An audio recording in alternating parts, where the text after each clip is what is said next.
Well, thank you everyone for joining us. My name is Sheila Tailor, and I am the president of the Mitra Mandal of UK. And I just wanted to say a big thank you to Sanjay Pai for organizing this and to have our first Zoom talk on Zoom, to help the Darji Mandal to get this done, and for Bharti Ben and Mahendra Pai for all their hard work. Now, before we launch into the Zoom talk from Sanjay Pai, I just wanted to let you know our forthcoming events organized by the Darji Mandal Committee.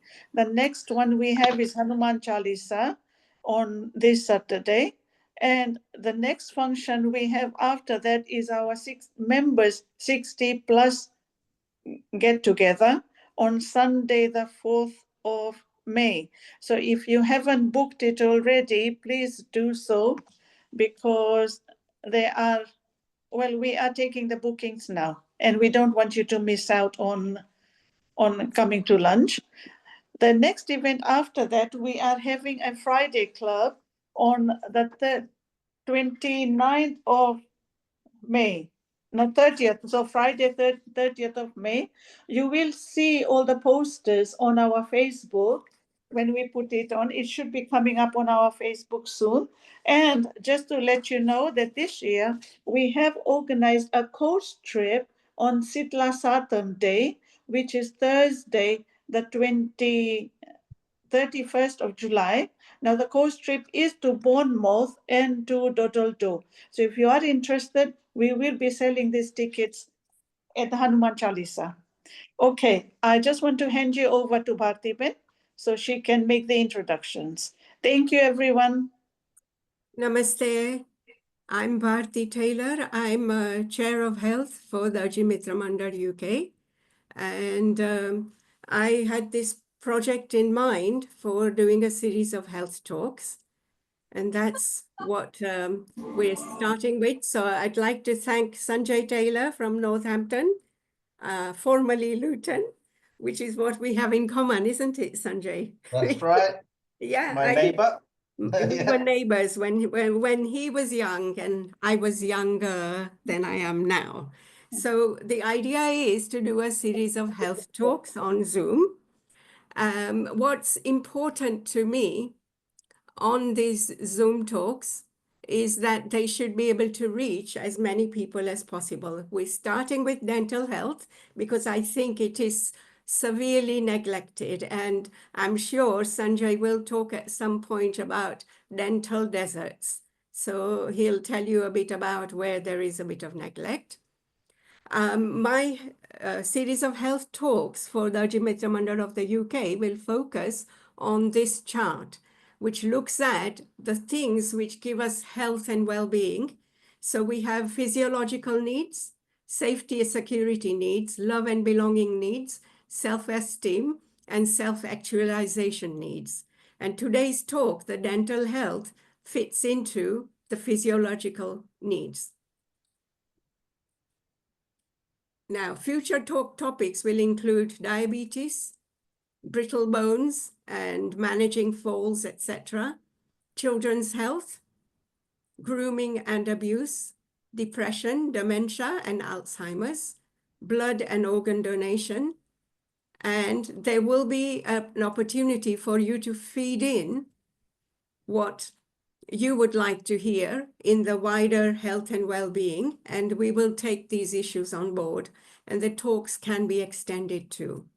Now, just so that you're aware, if you have any suggestions, you can put them in the chat today, or you can write to us on WhatsApp. There is a Darji Mandal WhatsApp. You can send us requests on Facebook, and you can do it by email too. And how often should we have these talks? At the end of this one, please tell us, do you want them monthly, 6 weekly, bi-monthly, or quarterly? We will try and go with what the majority are looking for. Yeah.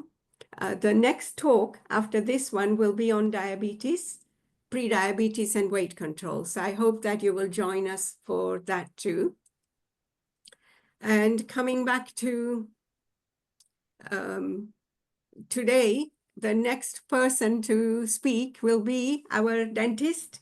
Thank you very much, Sanjay, for fitting us into what is a busy schedule for you. And his talk is going to be on dental care. And if you please keep your mics muted, then you will be able to hear Sanjay. At the end of his talk, which should last no more than 30 minutes, we will take questions. Thank you very much. Sanjay, please go ahead. Thank you, Bharti.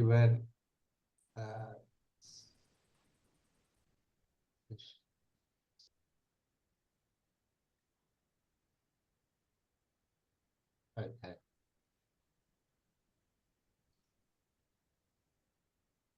Right. Am I on? Can everyone see me? Yes.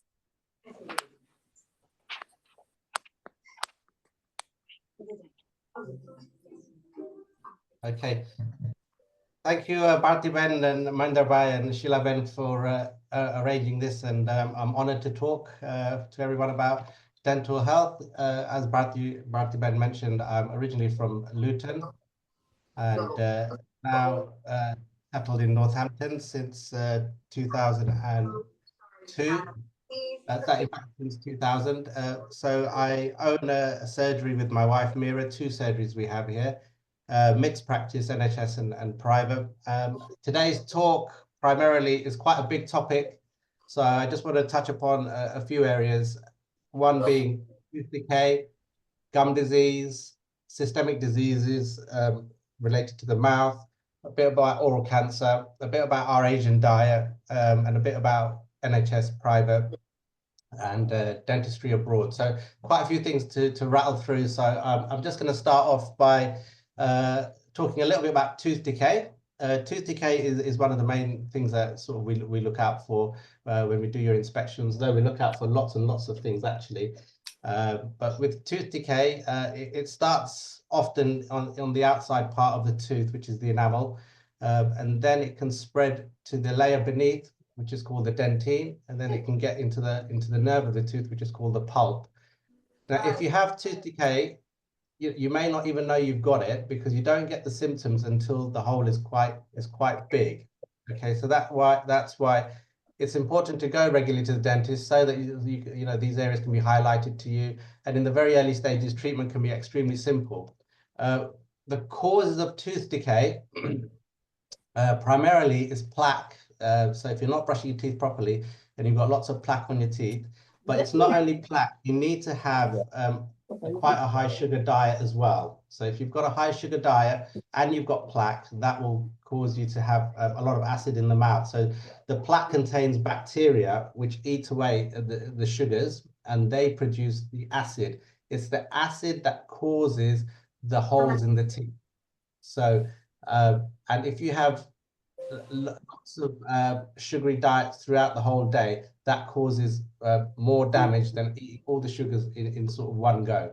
So it's important to sort of have good hygiene, reduce the amount of plaque in the mouth, but also look at the frequency of when you're having sugary things. That's the most important thing, really. And smoking also is a big factor. The symptoms of tooth decay, like I mentioned, often you'll have no symptoms until the situation is pretty bad. And I think with our people, they often come to the dentist when things are sort of on their last legs, really, when the holes are too big to treat and all that. And unfortunately, we're into the realms of tooth extraction or root canal treatment. So it's really, really, really important for early detection. Okay. So yeah, if you start getting any sensitivity, hot and cold drinks, sweet things, that's usually an indication of tooth decay somewhere. If the decay is really deep and onto the nerve, then the pain can be pretty continuous and sharp. And that's we need something agad. painkillers. Things are pretty advanced there. Prevention of tooth decay, really, really, really important. Brushing well twice a day, fluoride toothpaste. Most of the toothpaste now on the market are good. If you look on the back of the packets, just look at how much fluoride is in your toothpaste. The magic number to look out for is 1450. So 1450 parts per million fluoride. Now, most toothpaste will have that. So make sure you're using fluoride toothpaste. Brush well twice a day. The recommended time is 2 minutes in the morning and 2 minutes in the evening. Flossing and interdental aids are really important. I'll touch upon that a little bit later. And lots of patients ask me about mouthwashes. Now, the recommendation now with mouthwashes is to, if you're going to use a mouthwash, use it at a different time to brushing. The toothpaste contains lots of good fluoride, and as the day goes on, the fluoride content tends to go down in the mouth. So if you're going to use a mouthwash, it's more beneficial to use it in the middle of the day. It bumps up the fluoride again, and that's the protection the teeth need. The best thing for your teeth is to eat regular meals and not snack in between meals. So each time you're snacking in between meals, your mouth is becoming in this acid zone, and that's where all the decay happens. So try and limit your snacking, especially on sugary things. If you're going to eat anything sweet, I always say fine, but eat it at meal times. Straight after a meal, you'll be okay. Chewing sugar-free gum will help in between meals to get the saliva levels back up. The saliva contains lots of goodness that the teeth need. The next topic is gum disease. Gum disease, we call it periodontal disease, but in the early stages of gum disease, you'll notice a little bit of bleeding on the gums. There was a really excellent advert for Corsadile mouthwash, and it was a lady putting mascara on her eye, and there was a trickle of blood running down from her eye. And the caption read, "Would you ignore this?" And you would never ignore that. And it's amazing how we all tend to ignore bleeding gums, thinking it's normal. It's natural. It's not normal. You know, it's important that it's treated. So in the early stage of gum disease, you'll notice a little bit of gum redness, bleeding. There. In the advanced stages, you'll notice that the teeth sadly start becoming loose. It's because the inflammation from the gums travels down in between the gums and causes bone loss in between the teeth there. So again, prevention is super, super important to stop us getting to this late stage. Broadly speaking, sorry, Jay Papa, can you go and mute you, please? Excuse me.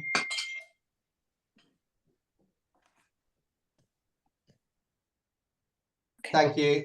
Okay. Right. Yeah. Causes of gum disease. We touched upon plaque. So if plaque is collecting around the gums, it will cause the gums to inflame, and it's that inflammation that travels down into the bone area and causes a problem. Smoking is a huge problem, because smoking causes constriction of the blood vessels in the mouth. So there's less oxygen going around the gums, so that the gums are less resistant to fighting off gum problems. The other risk factors are quite important, really. I've got patients who clean their teeth brilliantly, super clean, yet still have gum issues. Conversely, I have patients that don't clean their teeth properly at all and don't have any gum problems. So I'm now a strong believer in that there are other factors here at play. What I've seen a lot, especially in our community again, are the genetic factors here. If parents, grandparents had gum disease, there's a higher chance, sadly, that you're going to suffer with gum problems there. So again, if you're aware that it runs in the family, be aware and try and get treatment early if you need it. And we can definitely stabilize gum issues and prevent them from getting worse. Hormonal changes, we see a lot of that in pregnant ladies. They can get sort of more swellings on the gums, and they bleed a little bit more easily. Systemic diseases, again, I'll touch upon that soon. That can cause gum issues there. Diet, poor diet. So we need good vitamins and minerals in our diet to maintain healthy soft tissues. So watch out for that. Stress can have an effect on gums as well. And tooth grinding is another one. At night time, a lot of people, without knowing, clench their teeth and that can cause problems with gums as well. So that the symptoms of gum disease, I think we touched upon: bleeding gums, teeth can become loose, bad breath, pus, especially if the gums are really bad and you're getting infections in there. Also, you'll notice that your teeth, because they're not well supported, they can start spreading out and you'll get spacing in between the teeth there. So watch out for that. And also when you're biting, you might feel like your bite has changed a bit because some of the teeth are drifting about there. So just watch for that there. Prevention of gum disease, again, good brushing, flossing, interdental cleaning, which is cleaning in between the teeth there. There are specific mouthwashes available. You may have heard of Corsadile. There's another one that you get from the dentist called Curacept. A lot of the proprietary brands like Listerine will have a gum health on there. So if you're suffering with gums, then you know it's a good idea to use a mouthwash that's gum related. Also nowadays, really good toothpaste available that are gum related as well. So I'm a big fan of all that. Electric brushes, really good. Again, try and use those now, and visit the dentist or hygienist regularly. This incidental cleaning that we that I touched upon is really important. So when we're brushing, either it's a manual or electric brush, it will only clean on certain surfaces of the teeth there. You'll miss in between the teeth. Now, in between the teeth often is where all the problems occur. So you must be using something in between the teeth. We always recommend you use these cleaning, interdental cleaning before you brush your teeth. So you've cleaned out all the spaces in between the teeth, then the goodness of the toothpaste can get right in there. So lots of gadgets available on the market. You've got floss. My favorite is this blue packet down here, Oral-B satin floss. You just wrap it between your two middle fingers, use your index fingers here as a guide there, have about an inch space there, and pop it in between the teeth. The common mistake when people are flossing is they're not going deep down enough. You've got to go right to the gum line, ideally a millimeter beneath the gum there, wrap it around in a little C shape and pull it down. That way you'll get most of the plaque out, and then pop it back in that same gap and pop it C shape on the other side of the tooth and pull it down. So floss are good. Just next door to that blue packet, this is called a floss pick. These are really handy. All you got to do is hold them with your fingers, the plastic, and then pop it through the teeth there. You can do your teeth super quick with them. A big fan of floss picks as well. The middle section here are interdental brushes. These are really important as the gaps get larger between your teeth. So we use a brand here called TP brushes, which range from pink smallest all the way to black, the largest there. And you're supposed to use the largest brush that will fit into the gap there. Not one size fits all, so you may need to have 3 or 4 different sizes there. But again, using these regularly, really important there. We've got here also Show us the water flosser. Which again is a really good device. Can be a little bit messy, but pushes jets of water in between the teeth there. Really good for your gums. So just the take-home message here: brush twice a day, ideally with electric brush, but make sure without fail you use something in between your teeth. Simple as that. Gum disease and systemic disease. This is really important. They've found links between gum disease and other systemic diseases here. I put diabetes right at the top of the list there because diabetes is bidirectional cause with gum disease, which means if you've got gum disease, it can cause diabetes, and if you've got diabetes, it can cause gum disease. It's the only one we know so far that can go in both directions. So it's right at the top of the list there. So you must watch out for that. We see lots of diabetic patients. They do struggle with their gums. When we take their teeth out, often they take a little bit longer to heal. Having said all of that, if the diabetic patient has got good sugar control, then they are treated just like any other patient, really. So it's often the people that aren't haven't got well controlled sugar levels that the problems lie. Heart disease, again, they've found links between gum disease and heart disease. The inflammation caused around the gums can cause inflammatory process around the heart as well. Respiratory diseases as well. So that they've also found links between the bacteria that's found around the gums, and that's the same bacteria have been found around the lungs, causing respiratory problems as well. Cancer. This is another interesting one here. Men with gum disease were 49% more likely to develop kidney cancer, 54% more likely to develop pancreatic cancer, and 30% more likely to develop hematological cancers, blood cancers. The other one here, Alzheimer's. They're also finding links now between gum disease and Alzheimer's.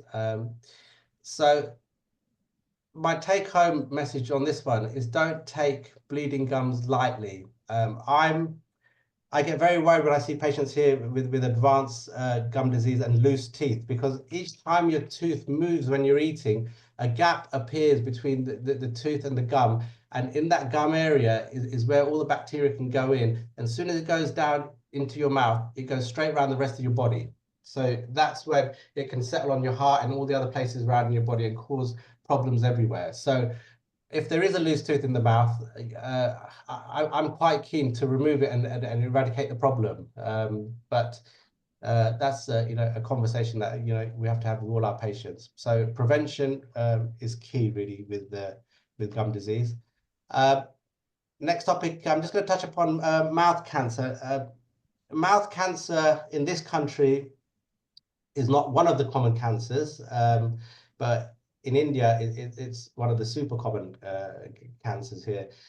In my whole career, I've only seen it, thankfully, a handful of times. But the take-home message with mouth cancer is that it's very, very sadly aggressive. And again, early diagnosis is important, and early treatment is very, very important.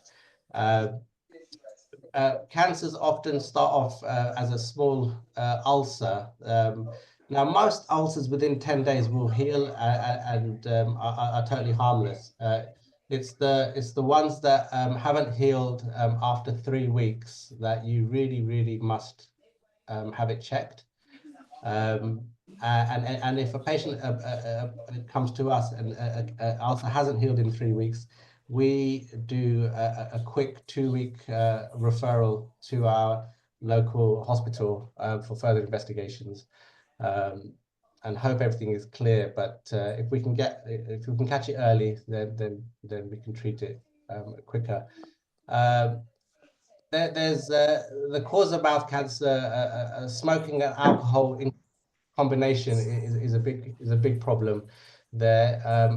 Ban is another big issue there. That's why in the Indian subcontinent it's a high risk factor there. Leukoplakia is basically a white patch, and now we see white patches all day long. We don't jump to the conclusion that cancer, but some white patches can lead on to cancer here. Weakened immune systems again have links there, and certain viruses also have links there. Sunlight again is another issue here. Symptoms of mouth cancer in the cases I've seen, there've been a growth. It's been either ulcer or like a growth in the mouth that really it doesn't look normal at all. But from the patient aspect, they're in a lot of discomfort. We all know what it's like to have a very small ulcer. It's a real nuisance. But if that ulcer gets slightly larger and it doesn't heal, it can really become quite debilitating, really. So in my experience, when someone appears like that, they know there's a real problem there.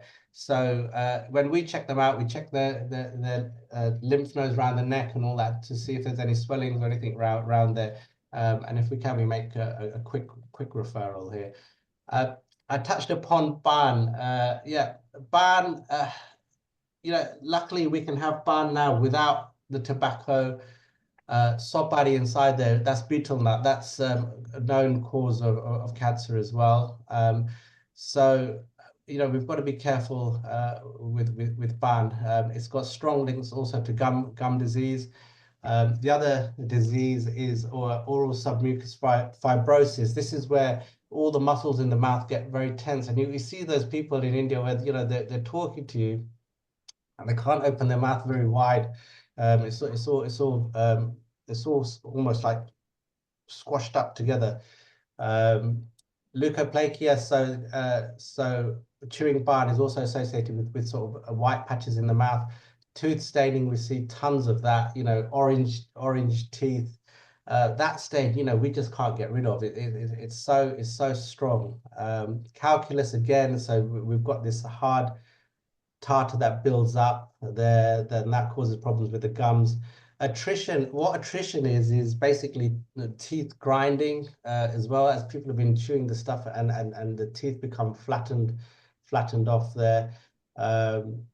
So ban, yeah, we like ban, but be careful. Certainly I would say don't have the tobacco in there, definitely. Look at this lovely plate. We all like this food. But the top part of that plate is not great for your heart. The bottom part is not great for your teeth. But in my opinion, look, everything in moderation is okay. If you're going to eat all these Indian sweets, have it straight after a meal. You'll be okay. Don't make it a regular habit. But again, snacking on these things in between meals are a problem, really. I personally don't think our Indian diet is bad. We don't eat processed. We eat from scratch. I think it's fine. But I think it's all the bits that we have in between that can cause most of the problems there. Chai, we all love chai. Tea by itself actually is not a problem. Tea contains fluoride. Tea is pretty good for your teeth. The problems come with sugar in your tea. So just watch for that. I used to have 2 sugars in my tea, and what I did over a couple of months, I cut it down to 1 3/4, then I cut it down to 1 1/2, and then reduced it to 1. And I did it very gradually. If you cut things out straight away, it's much harder. So if you just do it very, very gradually, you'll be able to get that down. English tea, I have no sugar, but Indian tea, I still need 1 sugar, but I don't have too much of it, and my teeth have survived. So that's all good. Last little bits here, I just wanted to touch a little bit upon UK dentistry. Dentistry on the NHS. Bharti mentioned earlier about dental desert. So what we call dental desert is areas in the country where you just can't find an NHS dentist. Traditionally, what happens is where dentists train, they like to stay within that local area. So in London, we've got big dental schools there. So in London, there seems to be a lot more dentists about. The further away you get from dental schools is where the dental deserts really start kicking in. We're in Northampton. Our nearest dental schools are in Birmingham or London. So it's a bit of a way away. So we struggle with recruitment, trying to get dentists to work up here, especially in parts of the county a bit further rural. So provision and sadly neglect is high now. I mean, I've had patients from Northampton that have moved all the way to Norfolk and still come and see me to get their teeth done because there are no dentists there in Norfolk. So yeah, it's a huge problem. It's a funding issue. It's a long issue really, but the government really haven't properly funded dentistry for the last 20 years really, and it's got to the point now where it's becoming very, very, very difficult to run your practice with that model. Dental inflation runs, which means basically the cost of our dental equipment and all materials and things run at 10%. Staff wages, we try to increase every year. Overheads, utility bills, everything has gone through the roof really. So providing NHS provision is difficult. The funding that we've had in our practice has remained the same for many years. So what we've done is we've maintained the patients that we've got on the NHS, but sadly we can't take on anybody new. So I think a lot of people probably have this same issue where they're trying to get hold of NHS provision locally. I'd be interested to know how people are getting on with that there. Private dentistry, yeah, it's a tricky one. We provide a monthly payment plan just to try and spread the costs, because the costs can increase. And that seems to be pretty successful, really. And we're very transparent on our fees, and having a payment plan in place helps people to sort of budget for their treatment. So that generally works pretty well for us there. Yeah, if you're going to pay privately, you're probably going to be able to get a hold of somebody a bit quicker than on the NHS there. The treatment options may differ also. So yeah, this is I think the way dentistry is going in this country, really. We've taken on a new graduate recently, and she's really good. She's providing excellent care, but needs the time to provide for it, and the NHS just won't allow that time to be spent, really. So yeah, it's an issue, really. People are going abroad for their teeth. I see that a fair bit now. I've seen some good things. I've seen some variable things, really, with that. There, we do get a few people go to India and have things done. Wherever you go abroad, I think the issue here is when you come back here and you've got problems. That's when we can run into difficulties, because people don't often want to take over complex things that have been done that probably wouldn't have been done in this country. So if you are contemplating going abroad, please do your homework with where you're going to go. I haven't got an issue with it at all. If you want my advice, and from my experience, the best place that people have gone to is Spain. The Spanish dentists seem to be really pretty good. And the dentistry that's come back from Spain has been of very high standard.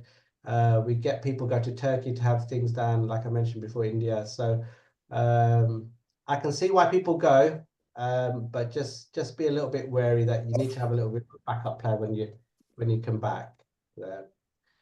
And that pretty much concludes my roughly half an hour of my talk. Thank you. I hope that was useful. Sorry, it's a bit of a quick talk, but hopefully gave you a bit of a general overview of what we're up to. I'd gladly take some questions.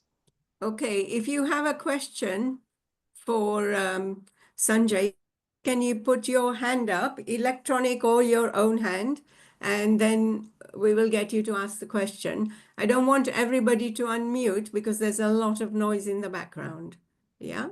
So I'd rather you didn't unmute. Sanjay, if you can take your presentation off, we may be able to view everybody. Lovely. Thank you very much. Okay, we have Mayuri Ben who has a hand up and has a question. So Mayuri Ben, can you please unmute and ask your question? My front teeth have got, the enamel has worn out. And one of the dentists told me that he can put caps on it to prevent further wear and tear. Do you know how advisable it is? I'm just seeking a second opinion. Second opinions without a full history is difficult to give, because I need to see the X-rays. I need to see the whole thing. A cap depends on what they mean by a cap. So a cap is a common word for crown. A crown goes over the whole tooth there. So it's difficult to say without. Is it just your two front teeth? Is it? Sorry? Is it just your two front teeth? About 4 of them. Oh, 4 of them, yeah. Yes. Yeah. I think he meant a zirconian cap, not a crown. Just putting something on. As a crown. Yeah, I think it's quite clear that this is something you need. If you're going to consult Sanjay, then he needs to see the X-rays or or whatever it is for it. No, So but I thought it would be a common may thing have if the animal is worn out. I mean, generally. Everybody's enamel wears out. Yeah, over a period of time, everybody's enamel wears out, and it depends on what degree it's worn, and there are umpteen factors involved in that, and how to treat it really. So it's without seeing the case, you know, we can't judge what should be done with that one. I'm sorry. Okay, fine. The other question I have is, you know, there's a device to be worn in the mouth to create space, you know, to move the TM joint, and so that a person can breathe more freely, especially at night, you know, to Snoring device. You're talking about snoring device. to reduce snoring, yes. Yeah. I forget the name of what the device. Mandibular advancement splint. Yes, mandibular advancement splint. So, do you know whether it's useful? Do you know generally does it help or? So if you have sleep apnea, Yes. if you have sleep apnea or snoring, yeah, Yes. that is when that's usually the first line prescription. Yeah. Yes. That's usually the first line prescription is a mandibular advancement splint. So what that does at nighttime, it holds your jaw forward, your lower jaw forwards. Yes. Okay, and opens up your airway at night so you can breathe. You breathe easier. Yeah. Yes. So that is what is advised. Yes. It takes a little bit of getting used to. I've worn one for 3 or 4 years, and initially, you know, it holds your mouth open so you can get a bit of slurring and all that sort of thing. But it definitely did reduce the snoring. But the next line of treatment after that, if that doesn't work, is you're looking at a CPAP machine. Yes. Yeah. Yes. And CPAP machine, again, speaking from experience, excellent. Okay. Thank you, Mayuri. I need to move on to another question. Kishore Taylor's device. A young lad has his hand up. So what is the To question, finish please? the last part of the same thing. I just need to finish the I'm last sorry. part of the I'm same sorry, thing. Mayuri Ben, you're taking too much time, and I have other people who are waiting. Okay, go ahead. If you have a question, then Kishore Taylor's device. We've please. got 2 questions from the children. So the little one's got one question first. What did you want to ask? How much Easter eggs can you eat on Easter? What do you You have can to eat Easter eggs. Easter eggs only one, and make sure your dada doesn't buy too many for you. And, I eat 20. huh? He said he. I eat 20. It is now. Okay. So We've got another question over here as well. Go on. What was he going to ask you? What are you going to ask? Amelia. When can you start flossing? Never. What Always what floss. What age can you start flossing? Oh, start flossing. Do your brushing properly. That's my recommendation to all the kids. Make sure your brushing is really, really good. Once your brushing is excellent, then we can worry about flossing. So you, at your age, concentrate more on the brushing. Make sure that's perfect. okay, Good thank question. you. I love it. Thanks. Bye. Okay, do we have any other questions? I believe the second questioner was from Leicester. It would be interesting to know if you can write it into the chat where you're logging in from. And we have a question from Hitesh Tailor, the former mayor of Ealing, Councillor Hitesh Tailor. Please go ahead. Thanks, Barty. Hi, Sanjay. Hi, Hitesh, how are you? I'm very well. I'm also an ex-Luton person. So, Hello, Luton. Yep, I know. so, it's just a quick question on the frequency of visiting the hygienist and or the dentist. I mean, I've just had a £1,000 bill for a crown, so at my dentist around the corner. But is it like 3 months or 6 months? And is it both or just one? So not one size fits all. Okay, Hitesh. So if I've got patients that I'm really having to monitor a lot, especially with sort of poor gums or high decay rate, I will see them every 3 months. Most of my patients I see every 6 months. If they've got fantastic, great teeth, I see them annually.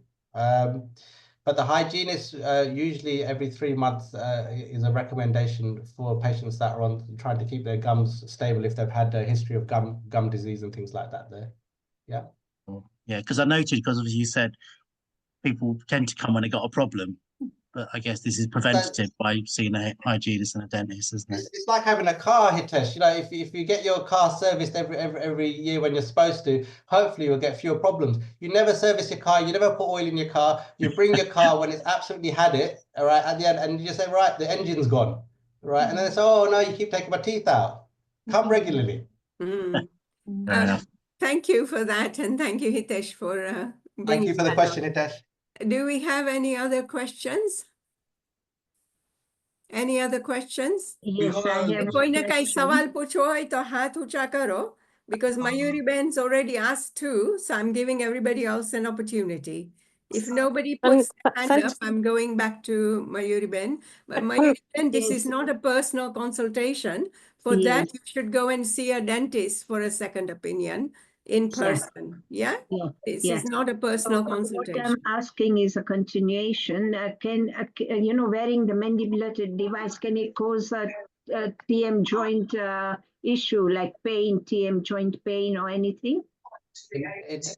I've found in vulnerable patients, potentially, Dentist are on charge. I didn't experience any problems with that really. So I was okay with it. So Okay, I think that answers your question. Biren, you have a question. Namaste, Biren. Biren is unmute. Yeah, go ahead. Simple question. I'm looking for a particular, well, I'm quite lazy in flossing. You do it a few days and then I kind of stop. Is there like a really good electric flosser you can recommend? there was one called the Hummingbird years ago where you just press the button and it did it. But again, I think if you've got the intention of using something like that, that's great. But then you may as well just be using the floss. Your question is so relevant because what I find with my patients, you tell them, oh, you know, you better do it. Yeah, they will do it for a little bit and then it will start going. It's human nature. It's human nature. But I find those floss sets that were on the things, the easiest thing in the world to use. You just hold them with your finger all the way through. You get the job in no time. So floss can be fiddly. Whoever that is unmuted, can you mute yourself unless you're asking a question? Thank you. Sorry, Sanjay. Yeah, that's okay. Yeah, so the electric devices, that water flosser is quite a good one as well there. But yeah, flossing can be tricky. Try the floss picks. They're decent. They're really good. What, not the T-Pay, the white one, which was on the white. It looked like a little catapult thing, plastic thing. I quite like them. It saves all the messing around with the floss. There, it's really good. And just one more question is, yeah, you know, you go to the. I get confused with all the range of so many different toothpastes. You know, whitening, charcoal, this, that, you know, how do you decipher what's the right toothpaste for you for just getting good quality brush? I'm so glad you brought this up because I had the exact same question to our reps, the Colgate reps that come around, the Sensodyne reps that come around. And I say, look, you've got 9 different toothpastes here. You know, what do I recommend to my patients? You know, so my rule is if you've got generally good teeth, just make sure it's a fluoride toothpaste, 1450 parts per million fluoride. I use Colgate Total. If you've got gum issues, then use like a core style toothpaste or something that's good with gum. They've all got gum health toothpaste out. Colgate, I've got Sensodyne, I've got them. Sensitive toothpaste, Sensodyne is again the market leader with sensitive toothpaste, but within the Sensodyne brand, they've got a ton of different versions for them as well. So it's an absolute minefield, but just make sure there's fluoride in your toothpaste, because if you're using it without fluoride, there's a high chance that you'll start getting decay in your teeth. What do you use? Just week by week it keeps changing. And one That's final common. thing. Sorry? Yeah. Biren, I Just will one have final to- thing for everybody. Is washing your mouth with salt water as good as brushing your teeth? No. Yeah, simple Okay. and straight. The answer is no. Thanks. Thank you. Thank Thank you. you, Biren. Okay, we have somebody with the initials ST who wants to ask a question. So please go ahead. Hi, my Sheila. Okay, hello, Sheila Ben. Hello. I just wanted to ask, I have got a lot of dentist problem at the moment. I had 2 teeth removed as well in the city hospital. It just, I got a crack on my upper tooth, little crack kind of thing. And it's irritating me. So Sheila, what's your question? It's Sheila Topiwala, right? Yeah, Sorry. yeah. Because I don't think Sanjay can comment on that. Can you, Sanjay? He Not really, can't. without Like, seeing it. No. it's chipped off. It's chipped off kind of thing.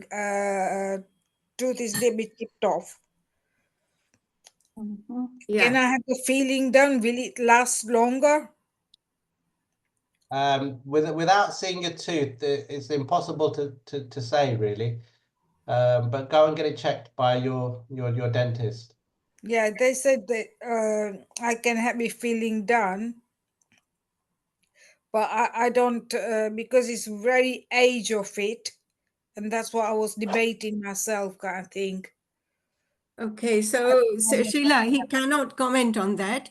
Yeah, because Yeah. a dentist would have to see your x-rays, etc., to Yeah, give yeah. you an appointment on something very specific like that. This Yeah. is a general talk on dental health, and Okay. Sanjay can answer general questions. Now, I do grind my teeth a lot in the night time. yes, and that's what leads to dental cavities, which is something Yeah. Sanjay mentioned. I Is do there wear my anything to help people stop grinding their teeth, Sanjay? How so? Tooth grinding is a extremely common problem. The problem with tooth grinding, and so at night time is a common time when people do they either grind or they clench their teeth there. And if I ask you now to clench your teeth really tight, you will clench, but then you'll stop because you know you're causing damage. But at night time, the whole mechanism switched off. So, like snoring, you don't even know you're doing it. You're doing it all night long and causing a lot I of do damage. wear a mouth guard, upper and topper, top and bottom. I put mouth guard on. Yeah, so that stops it, acts like a cushion between the teeth there to stop you from doing it. It's the only really way we can do it is put a physical barrier. But in the early stages when people are grinding their teeth, what I've started doing now is actually speaking to them and trying to find out why they're grinding.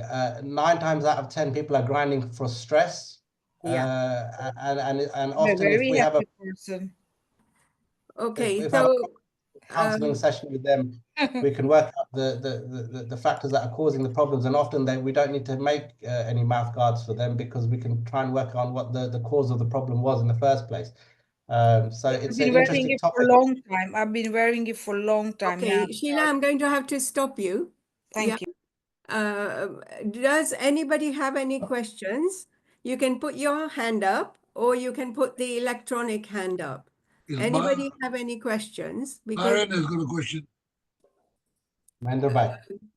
Byron, he's got a question. So Byron, if you unmute your mic, please. Byron? Hello?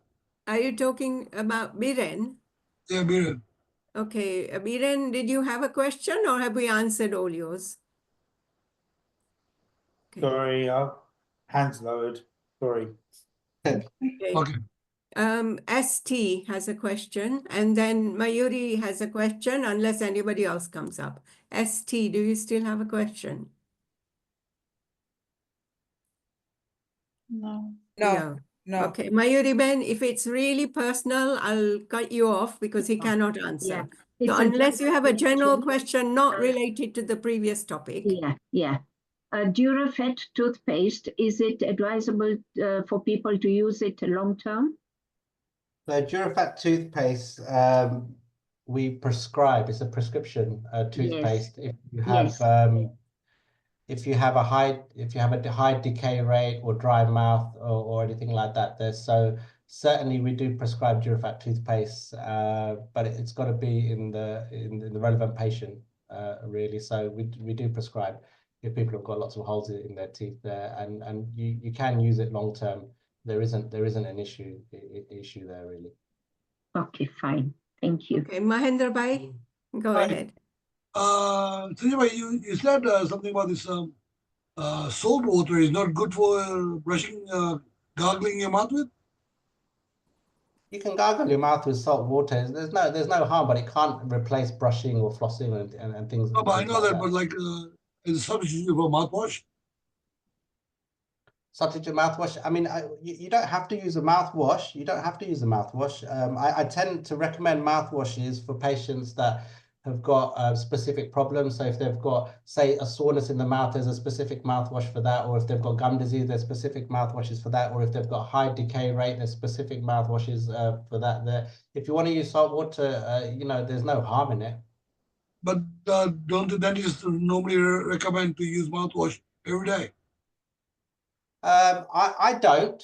I don't. If somebody's brushing well and flossing well and got no problems with their teeth, I don't always recommend mouthwash every day. If you are going to use mouthwash, again, there's no harm.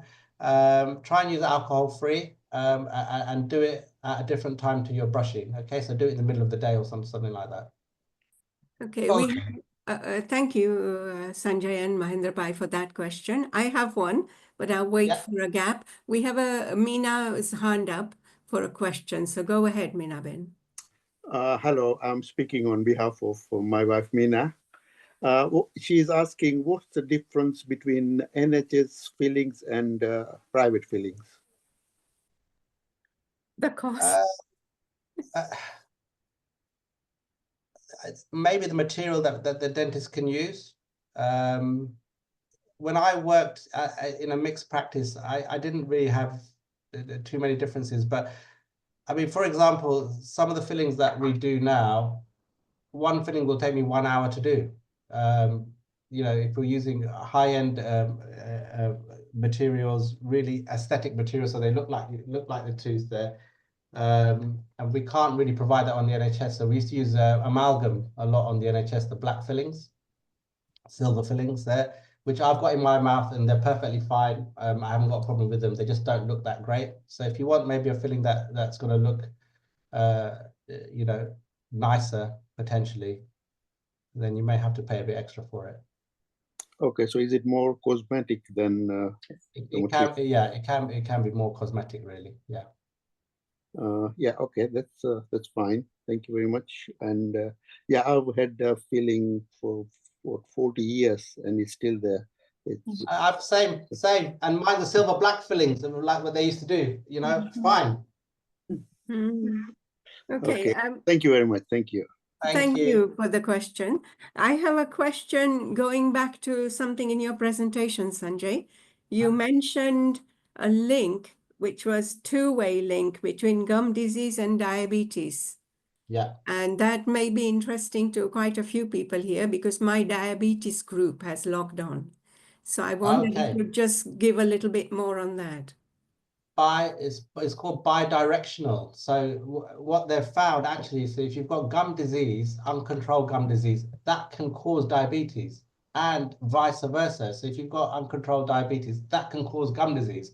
So as far as we're concerned, as the dentist goes there, if we detect gum disease, and you can throw all the treatment at it, really, and potentially we can stabilize the gums or treat the mouth there, and hopefully that would have some beneficial effects with the diabetic situation. But it's top of the list with our systemic diseases, really. Also with cardiovascular disease as well. There's no scientific links now to cardiovascular disease. That's why it's really quite important that we start taking it a little bit more seriously, I think, dental health.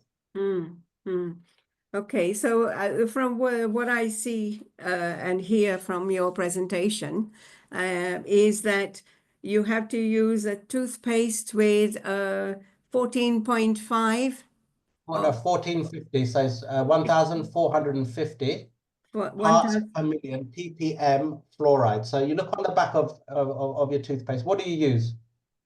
I actually buy one which is salicylate free, Okay. but it doesn't have the 1450. It has less. What does it have? 700 or 800, I think. Okay. Yeah, you might want to look at that, or use a fluoride mouthwash on top. Okay. Thank you very much for that. Do we have any more questions? Because I'm about to hand over to Mahendra Bhai, our secretary. So unless anybody has any last question, which is short. Anybody? I'm giving you that opportunity. Okay. So Mahendra Bhai, would you like to take over? We are at, I think, 5 minutes to 9.